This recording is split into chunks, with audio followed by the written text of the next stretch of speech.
দেশের ঘরোয়া ক্রিকেটের অন্যতম প্রতিযোগিতা ঢাকা প্রিমিয়ার লিগ শুরু হতে যাচ্ছে আগামী ৩ মার্চ।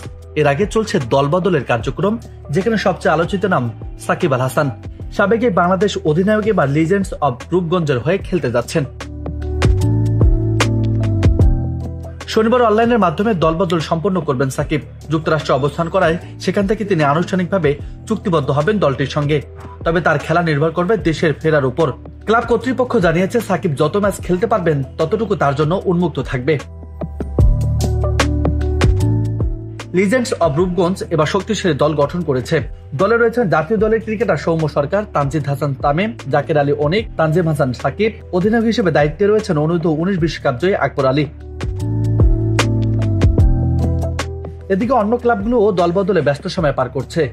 জাতীয় দলের ক্রিকেটার লিটন দাস, এনামুল হক বিজয়, মোহাম্মদ সাইফুদ্দিন, নাইম শেখ, সাদমান ইসলাম ও ইমরুল কায়েস নতুন দলের নাম লিখেছেন। যদিও সাকিব ফেরার বিষয়টি এখনো নিশ্চিত নয়। সাম্প্রতিক সময়ে ক্রিকেটের বাইরে নানা বিতর্কে জড়িয়েছেন তিনি।